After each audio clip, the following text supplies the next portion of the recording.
You defend the critics, the people that you defend yourself basically here on supply side economics, saying, you tell us why. I mean, the people that criticize the Ronald Reagan era for bankrupting the country. Well, it really is not fair. He proposed a cut in tax rates. The Democrats in Congress panicked and said, we can't let them get away with this. So they doubled him. They made the increase in cuts far more extensive than he had asked for, and it was very difficult for him to veto it, after all. And then the Democrats in Congress proceeded over the next 8 to 10 years to spend far more money than economic growth in all rationality would have persuaded them to spend. I think, really, they were quite deliberate in their irresponsibility. And they kept inventing programs, giving them as entitlements, regardless of the financial consequences. And they have managed to persuade a lot of people in the media with Ronald Reagan, who is responsible for the increase in the deficit. He's not. He tried to veto many of those bills. He could not, because the Democrats control Congress. And so he was forced willy-nilly, if you're going to have a budget at all, and Mr. Clinton is going to discover this, you just have to go along in the end with Congress. And he did not bankrupt the country. He tried to control spending. He was just in too weak a position to do so. So you just wash your hands of any of the problems today that were brought about by supply-side Well, economics? the problems, they weren't brought about by supply-side economics. They were brought about, I would say, by irresponsible congressional expenditures. But it doesn't matter. The problems are real. I mean, they're with us. I mean, Medicare, Medicaid, things that originally were thought to involve the expenditure of perhaps a few $1 billion, suddenly us going at the rate of tens of billions of dollars, which no one really anticipated, but which a thoughtful person might have not anticipated, but say at some point we have to take another look and check it out. So I will defend Ronald Reagan's economic policies. I think he's been given a raw deal by liberal publicists. You've got 493 total pages in your book. Out of this, what would you say that you feel the strongest about when it comes to your beliefs? And in order of importance. I think what I feel strongest about those pages, and there aren't that many, which deal with my personal feelings and my personal beliefs about being a father, being a husband. I think these came from the bottom of my spiritual depth, so to speak, and I have a personal relationship to those short articles that I don't have to a more philosophical article. Where do you write? Where? On my lap. I write by hand on my lap at home. Have you always done it that way? Years ago I used to type, but my hands got tired, and I was never a good typist, and I found that writing by pen on a yellow pad was much more relaxing, and I enjoyed writing more. Is there a certain time of day that you enjoy it the most? Only in the morning. I write only early in the morning. My mind is fresh then. And is there a way that you prepare to write? I mean, do you spend days before you're ready to sit down and... I think. I brood. I meditate. Yes. But sometimes I actually take notes if I'm going to write something long. But I'm going to write a shorter piece for the journal, say, I just brood on it for some days and then sit down and write and see what happens. You suggest that you wrote a piece once on Joseph McCarthy that really made people react strongly. What was that about? Well, it was during the McCarthy goings-on. And of course, I was anti-McCarthy, as we all were at Commentary Magazine, which I was then the managing editor. And I wrote this piece attacking a lot of the communist fellow travelers who were being either fairly or unfairly attacked by Senator McCarthy. Some of them were being fairly attacked, I do believe.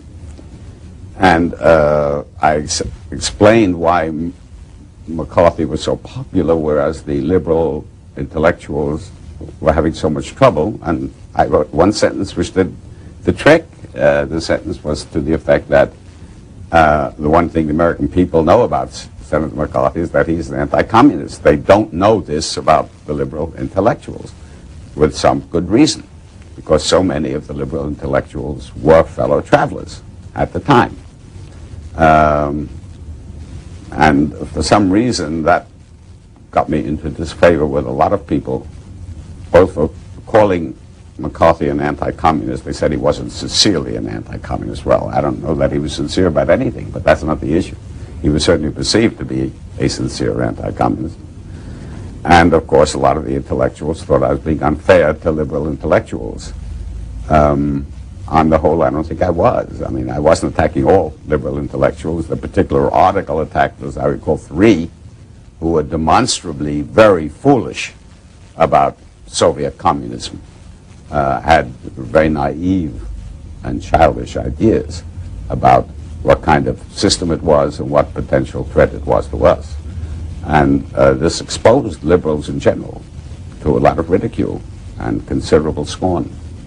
Again, there's one individual that leads the way in your book who is mentioned the most often. Do you have any idea who that might be? No. Karl Marx. Why would you so often mention Karl Marx? What would be the reason?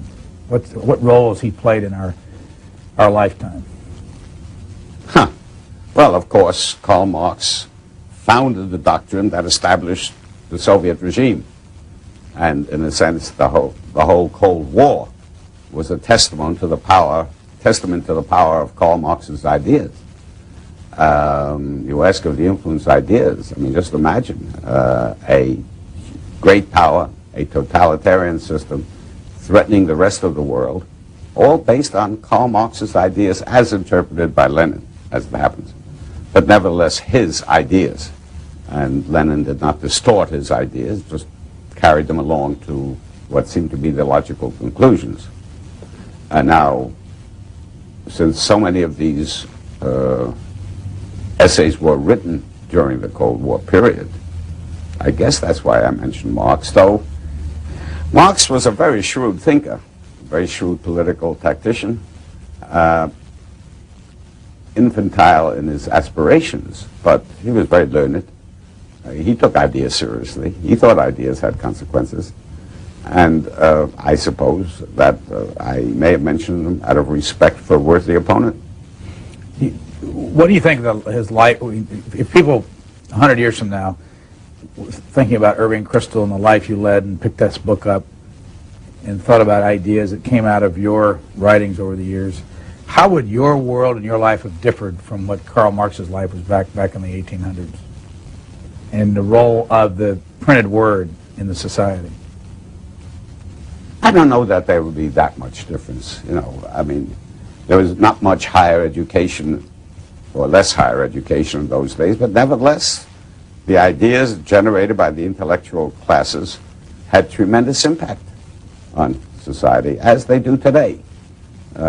Somehow, people don't think that the printed word is as important today as it was 150 years ago, and a lot of people seem not to think that the printed word is going to be as important 100 years from now as compared with what it is today. I think they're both wrong.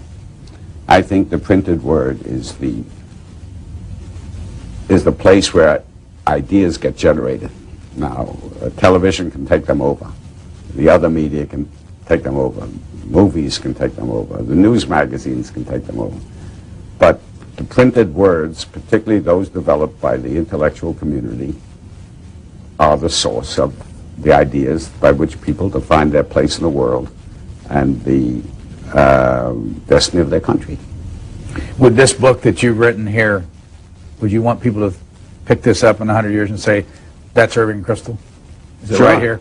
I don't want them to confuse me with anyone else. No, but is this the work that you would want them most to read? Yes, for better or worse. You know, I'm committed to that book. Since this program started, we've had over 325 authors, and I've always wondered, I always ask, how many of these books do you sell? It was interesting to see you write in this book about one of your favorite people, and I'm not sure I even pronounce it right, Michael Oakeshott? Is that right? Oakeshott, yes, Who you published a book of his and it only sold 600 copies. exactly. Was that a Very failure? disappointing. Oh, was it a failure? Yes. Who was he? He was a professor of politics at the London School of Economics. He succeeded Harold Lasky in that chair at LSE, and he was a conservative, which created a scandal since the idea of Harold Lasky, who was a socialist, being succeeded by a conservative upset a lot of people. He was a brilliant thinker and a brilliant writer, but a little offbeat so far as the United States was concerned. I mean, he was very English. He died only, 7, 8, 10 years ago, something like that. And a very elegant writer, and some of his essays, I think, are classical.